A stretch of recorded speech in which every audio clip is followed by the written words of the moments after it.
नमस्कार दोस्तों, एक बार फिर से आपका स्वागत है हमारे YouTube channel PSC by DC sir पर। दोस्तों, जिस प्रकार से हमने प्रीवियस ईयर में भी आपके लिए एक MP एग्ज़ाम एनालिसिस वीडियो लेके आए थे, जिसमें हमने मेनली मध्य प्रदेश से रिलेटेड जितने भी MCQ हुए थे उन सभी को सॉल्व कराया था। अब हम MP PSC 2026 को टारगेट करते हुए आपके लिए लेकर आए पेपर एनालिसिस सीरीज।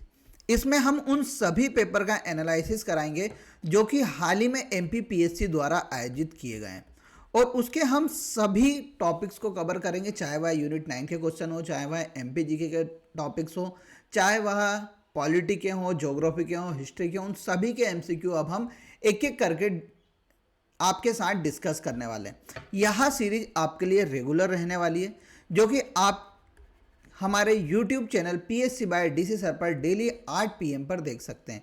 यह सीरीज मेनली आपको 15 से 20 मिनट की मिलने वाली है, जिसमें जो MP PSC ने अभी तक एग्ज़ाम आयोजित किए हैं, जो कि 25 नवंबर 2025 तक जितने भी एग्ज़ाम हुए उन सभी एग्ज़ाम को हम डेली पढ़ेंगे। डेली हम इसके 25 से 30 MCQ सॉल्व करेंगे, जहां पर आप अपनी एक कॉपी ले लीजिए। उनमें जो भी फैक्ट आपको याद नहीं हो उन सभी फैक्टों को शामिल कीजिएगा, क्योंकि देखिए पिछले साल भी आपने सीरीज देखा था, अभी बहुत सारे बच्चों का मेंस हुआ और उसके बाद सिलेक्ट भी हुए हैं। ठीक है, तो इसी प्रकार हमें लगातार कोशिश करना है कि ये सीरीज हमारी कंटिन्यू रहे। आप सहयोग करेंगे तो यह सीरीज पूरी चलेगी। ठीक है, तो आइए स्टार्ट करते हैं हमारी एक नई सीरीज MP PSC 2026 के लिए टारगेट पेपर एनालिसिस सीरीज, जिसमें पहला प्रश्न है, पुनासा लिफ्ट परियोजना इस जिले में स्थित है। यहाँ पर पुनासा लिफ्ट परियोजना के बारे में बात की गई है। तो पुनासा आप सभी को पास है, खंडवा के पास पड़ता है, तो वहीं पर खंडवा जिले में ही पुनासा लिफ्ट परियोजना स्थित है, आपको याद रखना है। अब देखिए, खंडवा जिले में 3 से 4 परियोजना और हैं, उनके नाम भी मैं आपको लिखा देता हूँ। देखिए, सबसे पहले है इंदिरा सागर। कौन सी है? इंदिरा सागर परियोजना भी आपको कहाँ पर दिखेगी? ओमकारेश्वर के पास खंडवा जिले में ही देखने को मिलेगी। उसकी क्षमता 1000 मेगावाट है। उसके बाद आप जाओगे तो आपको ओमकारेश्वर परियोजना भी देखने को मिलेगी, और ओमकारेश्वर परियोजना आप सभी को याद है 520 मेगावाट की एक परियोजना है। फिर देखिए, यहीं पर एक और परियोजना बनाई है, 6 गांव माखन। कौन सी? 6 गांव माखन परियोजना भी कहाँ पर चल रही है? तो यह भी खंडवा जिले में चल रही है। साथ ही में आपको याद रखना है कि ओमकारेश्वर में फ्लोटिंग सोलार पावर प्लांट भी बनाया जा रहा है, सोलार प्लांट भी डेवलप किया जा रहा है, जो ओमकारेश्वर का बैक वाटर है वहाँ पर, आप सभी को पता है, और उसकी क्षमता रहने वाली है 600 मेगावाट। ठीक है, तो ये फ्लोटिंग सोलर प्लांट के बारे में भी MP PSC पहले पूछ चुका है, और ये कुछ मैंने आपको बताया, इनके बारे में आप याद रखिएगा। अब देखिए, खरगोन में आपको महेश्वर परियोजना देखने को मिल जाएगी। सीहोर में जाएंगे तो सीहोर में आपको कोलार परियोजना देखने को मिलेगी। जबलपुर में जाएंगे तो आपको बरगी डैम या बरगी परियोजना देखने को मिलेगी। इन सभी के बारे में आप याद रखिएगा, क्योंकि यह भी आपके एग्जाम में पूछी जा सकती है। अब अगला प्रश्न है, मध्य प्रदेश के किस संभाग में सबसे अधिक जिले हैं? तो देखिए, पहले क्या होता था, जो हमारा इंदौर है और जबलपुर, तो इंदौर और जबलपुर में दोनों में कितने कितने जिले थे? कुल 8-8 जिले थे। परंतु अपन ने देखा कि छिंदवाड़ा से पृथक कर एक नया जिला बनाया गया है, जिसका नाम है पांडुरना। ठीक है, और पांडुरना के बाद जबलपुर संभाग में टोटल कितने जिले हो चुके हैं? 9 जिले हो चुके हैं। तो इसका सही आंसर क्या होगा? जबलपुर संभाग। अब देखिए, 9 जिले कौन कौन से? तो सबसे पहला जबलपुर, फिर आपको कटनी देखने को मिल जाएगा, मिलेगा कि नहीं मिलेगा। फिर उसके बाद डिंडोरी आपको देखने को मिल जाएगी, फिर आपको मंडला देखने को मिलेगा, फिर आपको बालाघाट देखने को मिलेगा, फिर आपको सियोनी या सिवनी देखने को मिलेगा, फिर आपको छिंदवाड़ा देखने को मिलेगा, छिंदवाड़ा के बाद पांडुरना देखने को मिलेगा, और नरसिंहपुर आपको देखने को मिलेगा। तो ये पूरे 9 जिले किस संभाग के अंतर्गत आते हैं? जबलपुर संभाग के अंतर्गत आते हैं, आपको याद रखिएगा। आपके एग्जाम में पूछा जाएगा, निम्न में से किस संभाग में सबसे कम जिले हैं? तो देखिए, आप सभी को पता है कि जो हमारा चंबल संभाग है उसमें 3 जिले हैं, फिर यहाँ पर शहडोल संभाग है उसमें भी 3 जिले हैं। आप सभी को ये बातें याद होनी चाहिए। फिर यहाँ पर आपका एक और आता है नर्मदापुरम संभाग, उसमें भी 3 जिले हैं, जिसमें नर्मदापुरम, हरदा और बैतूल शामिल है। तो इस प्रकार 3 संभाग ऐसे हैं जिसमें कुल कितने? 3 जिले हैं। सबसे ज़्यादा जिले हमारे यहाँ जबलपुर संभाग में, टोटल कितने? 9 जिले। ठीक है, तो आपको समझ में आ गया होगा। मैपिंग के द्वारा मैं आपको बता रहा हूँ, आपको ऐसे डिटेल में पढ़ना है। जो भी फैक्ट आपको याद नहीं, एक नई कॉपी आज ही खरीद लीजिए और उस कॉपी में इनको लिखना आप स्टार्ट कर दीजिए। अब हम आगे बढ़ते हैं तो तीसरा है गणितीय और तर्क संगत। इसका मतलब होता है अरिथमेटिक और लॉजिक, यानी गणितीय जो हमारे सवाल होते हैं उनके संचालन से उत्पन्न मध्यवर्ती परिणामों के संग्रहित करने के लिए कौन सा रजिस्टर का उपयोग किया जाता है।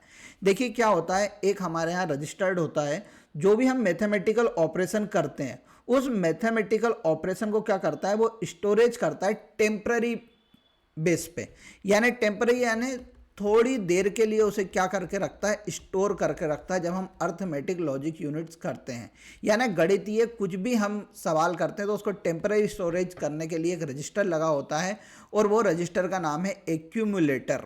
याद रखिएगा, ये आपके एग्जाम में 2 से 3 बार एमपीपीएससी पूछ चुका है, तो याद रखिएगा एक्यूमुलेटर का यूज इस्तेमाल किस में होता है सर, जो गणितीय हम सवाल करते हैं उनको टेम्पररी स्टोर करने के लिए हम किसका इस्तेमाल करते हैं, एक्यूमुलेटर का इस्तेमाल करते हैं।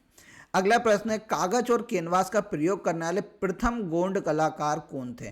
तो कागज और कैनवास का प्रयोग करने वाले प्रथम गोंड कलाकार थे जनगढ़ सिंह श्याम। ये बहुत फेमस चित्रकार रहे हैं और इनका जन्म डिंडोरी जिले में होता है। कहाँ पर होता है, डिंडोरी जिले से ये संबंध रखते थे, जो कि गोंड प्रधान परिवार से संबंधित थे। इनकी पेंटिंग इतनी प्रचलित थी कि इनके नाम की जापान में एक बार प्रदर्शनी लगाई गई थी जनगढ़ सिंह श्याम के नाम की।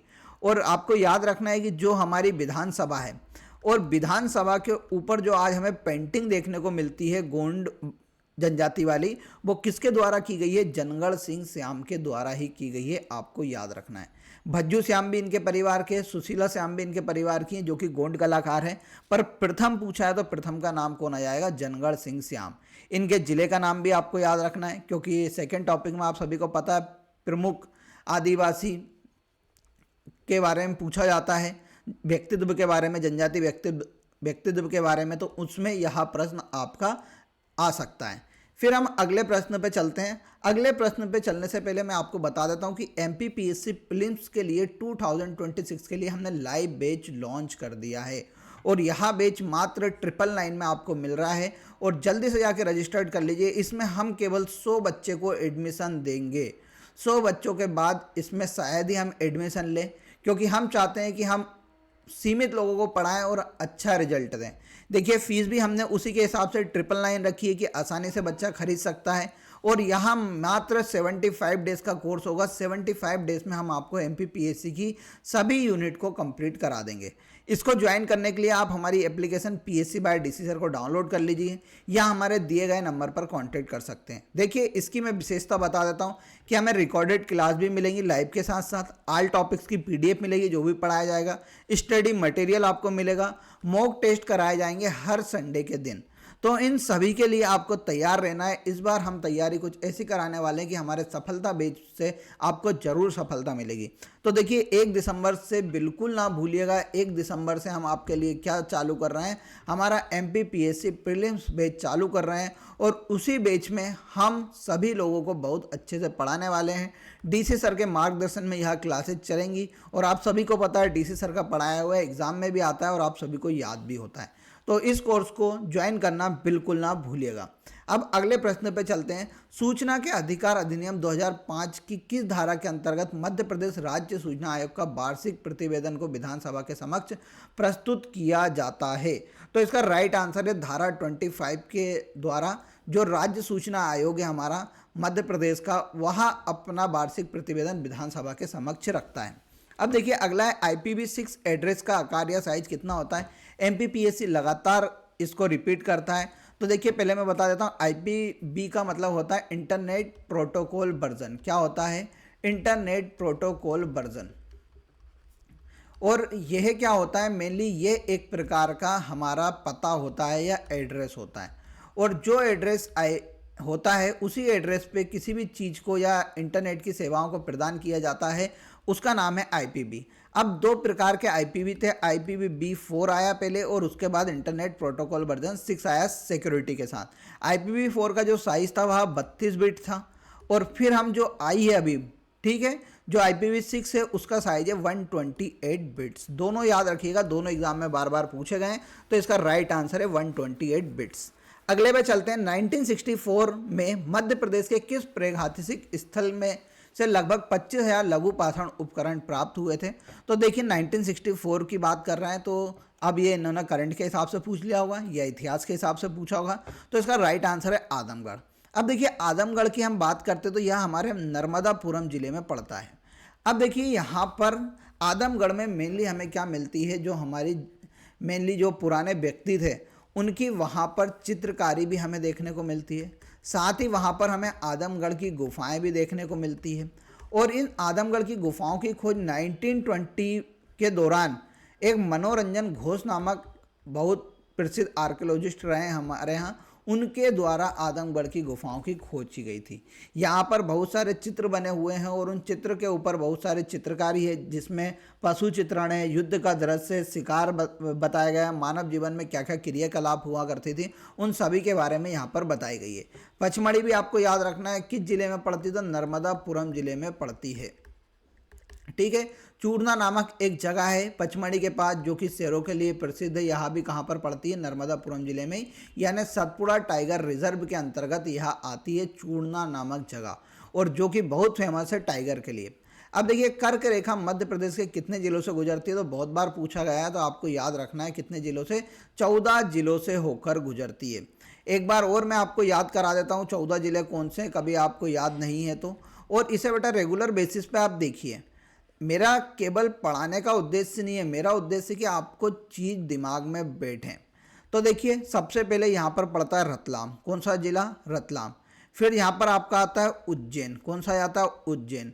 फिर यहाँ पर आता है शाजापुर, ठीक है, 3 हो गए।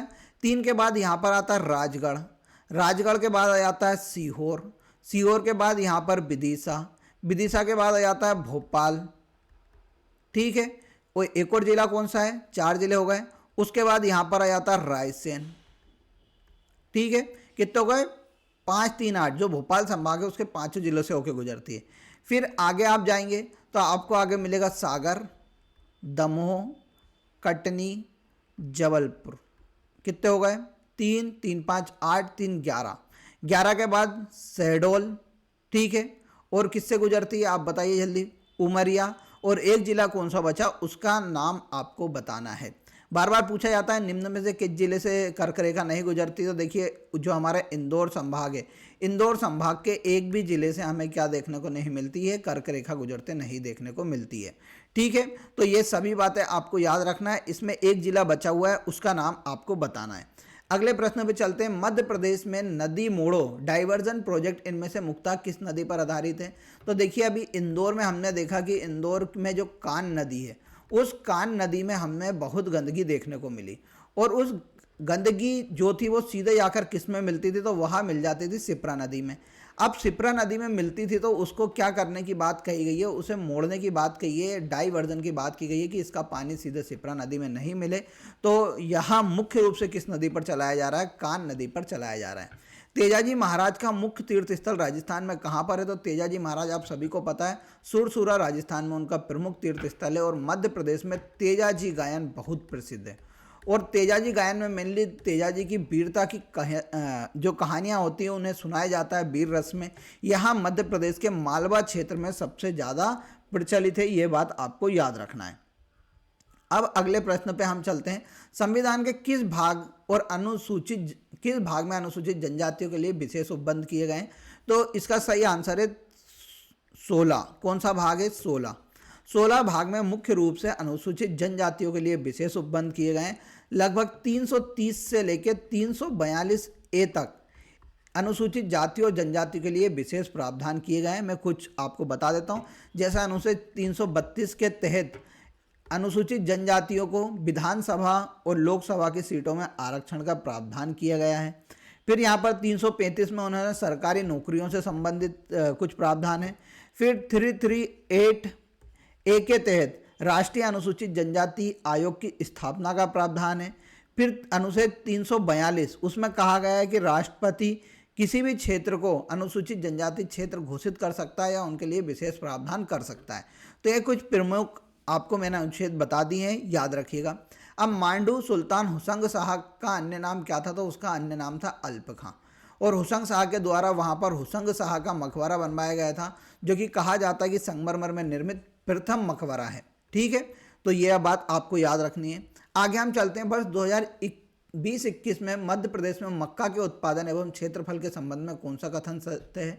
तो उत्पादन में प्रथम स्थान पर है, तो भैया ये बिल्कुल गलत है। फिर क्षेत्रफल में देश में 5वां स्थान आता है, तो ये भी गलत है। जिलेवार उत्पादन में सर्वाधिक उत्पादन छिंदवाड़ा जिले में होता है, और 10 बार बता चुके हैं कि मक्का जिला किसे बोला जाता है? छिंदवाड़ा को। और सर्वाधिक उत्पादन भी कहाँ पर होता है? छिंदवाड़ा जिले में ही होता है। राज्य में भिंड मुरैना प्रमुख उत्पादक जिले थे? बिल्कुल नहीं है। भिंड मुरैना किसके लिए जाने जाते हैं? सरसों के लिए जाने जाते हैं। छिंदवाड़ा किसके लिए? मक्का के लिए जाना जाता है, आपको याद रखना। देखिए, मैं गेहूं के बारे में एक आंकड़ा बता देता हूं। अभी हाल ही में जनसंपर्क में आया था कि जो क्षेत्र पर हम बुवाई कर रहे हैं वो सर्वाधिक है भारत में गेहूं की। और जो उत्पादन में बात करते तो उत्पादन में हम कौन से नंबर पर है? दूसरे नंबर पर है गेहूं के में। तो ये बात बिल्कुल याद रखिएगा। अगले प्रश्न में चलते हैं। निम्नलिखित में से राज्यपाल पद के लिए कौन सी शर्त है? तो भारत का नागरिक हो। भैया बिल्कुल सही बात है। बात 30 वर्ष की आयु पूर्ण कर चुका हो, ये बिल्कुल गलत है। वह सांसद के किसी सदन या किसी राज्य के विधानमंडल का सदस्य नहीं होगा, बिल्कुल सही बात है।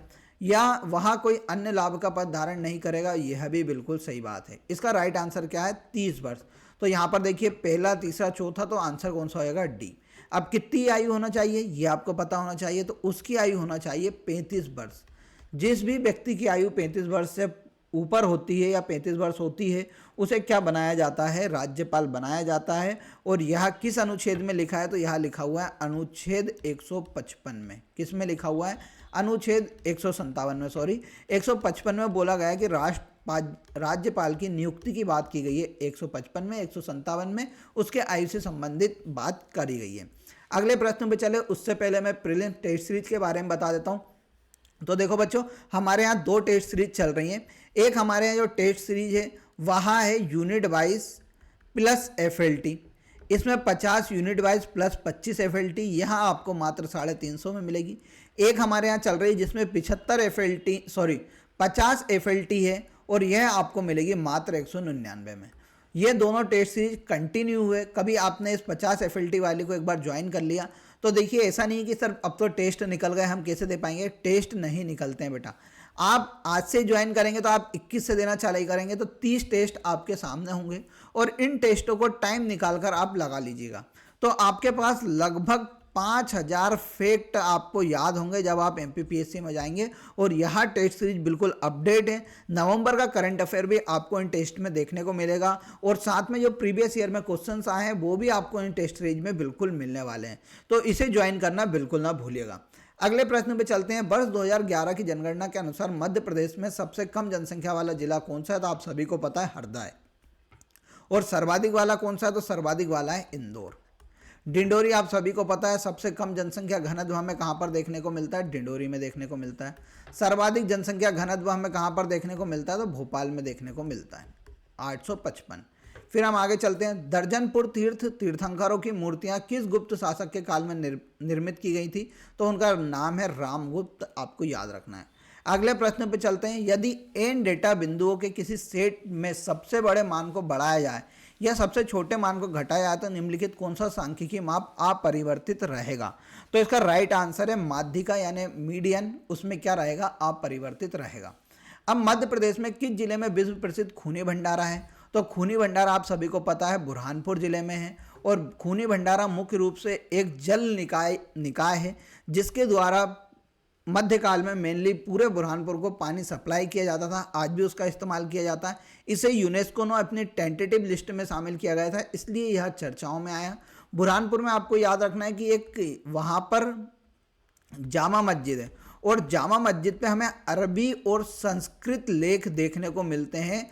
और संस्कृत लेख और अरबी लेख एक साथ जिस मस्जिद पे लिखी है वो भारत की या विश्व की एकमात्र मस्जिद है। तो आपको याद रखना है बुरहानपुर की जामा मस्जिद में अरबी और संस्कृत लेख हमें प्राप्त होते हैं। वहीं पर खूनी भंडारा है जो कि यूनेस्को की टेंटेटिव लिस्ट में शामिल है। अगले प्रश्न पे चलते हैं। वर्चुअलाइजेशन क्या होता है? वर्चुअलाइजेशन का हम बात करते हैं तो देखिए वर्चुअलाइजेशन का मतलब ये होता है कि हम संसाधनों का इस्तेमाल कर किसी चीज़ को वर्चुअली देख सकें। ठीक है, यानी उसको जैसे अपने आंखों में लगा दिया, आपके आगे आंखों के आगे एक टीवी चला दी और वहाँ आपको फील हो रहा है कि मैं भी उसी जंगल में घूम रहा हूँ और आप वर्चुअल रूप से उसे देख रहे हैं। तो इसका राइट आंसर है IT संसाधनों में वर्चुअल इंस्टेंसेस बनाना। इसका राइट आंसर है। भगोरिया पर्व किस जनजाति द्वारा मनाया जाता था? आप सभी को पता है, भील जनजाति के द्वारा मनाया जाता है। मध्य प्रदेश की सबसे बड़ी जनजाति है जो कि मध्य प्रदेश के पश्चिमी क्षेत्र में निवास करती है। ये बात भी आपको मालूम होना चाहिए। ठीक है, फिर हम आगे चलते हैं। मध्य प्रदेश ने फरवरी 2024 में केला हल्दी महोत्सव का आयोजन कहाँ किया गया था? तो केला हल्दी महोत्सव आप सभी को पता है कहाँ पर किया जा सकता है। केला सर्वाधिक कहाँ पर होता है? तो बुरहानपुर में। तो बुरहानपुर इसका राइट आंसर है। बसदेवा क्या है? तो बसदेवा आप सभी को पता है लोक गायन है जो कि बघेलखंड और बुंदेलखंड दोनों क्षेत्र में फेमस है। मुख्य रूप से यह बघेलखंड में फेमस है बसदेवा, जो कि एक लोक गायन है। मध्य प्रदेश ने किस वर्ष तक राज्य में कुष्ठ उन्मूलन का संकल्प लिया है? तो आपको याद रखना है, इसका राइट आंसर है 2030 तक मध्य प्रदेश सरकार ने कुष्ठ उन्मूलन का लक्ष्य रखा है। हाल ही में निम्नलिखित में से किन्हें उपराष्ट्रपति के चुनाव में विजयी घोषित किया गया है? तो उनका नाम है श्री सीपी राधाकृष्णन, जो कि भारत के 15वें उपराष्ट्रपति बने हैं। क्योंकि आप सभी को पता है कि जगदीप धनखड़ ने बीच में इस्तीफा दे दिया था उनके स्वास्थ्य कारणों के कारण। उसके बाद हमारे यहाँ वापस से चुनाव होते हैं जिसमें कौन विजय होते हैं? सीपी राधाकृष्णन हमारे यहाँ के राष्ट्रपति बनते हैं, उपराष्ट्रपति बनते हैं, जो कि कौन से नंबर के हैं? 15वें नंबर के हैं।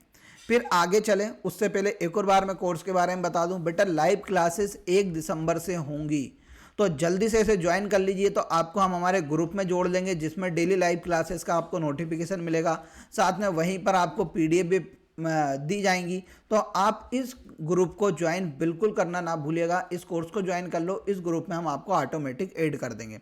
लास्ट प्रश्न है, भारतीय वन रिपोर्ट 2023 के अनुसार मध्य प्रदेश में वनों के अंतर्गत क्षेत्र सबसे अधिक प्रतिशत किस जिले में? तो आप सभी को पता है सबसे अधिक कहाँ पर है? बालाघाट में, और सबसे कम है शाजापुर में। तो इस प्रकार हमारी ये पहली एनालिसिस सीरीज का पहला पार्ट कंप्लीट हुआ। कल मैं इसका दूसरा पार्ट लेके आऊँगा। कभी आपको इसमें कोई भी दिक्कत आती हुई या इसमें कुछ और भी सुधार करना हो तो आप हमारे कमेंट बॉक्स में ज़रूर कीजिएगा। आपके लिए मैं एक प्रश्न छोड़ के जा रहा हूँ, उसका आंसर आपको बताना है कि मध्य प्रदेश के किस जिले में ओमकारेश्वर परियोजना बनी हुई है। इसका आंसर आप कमेंट बॉक्स में दीजिएगा।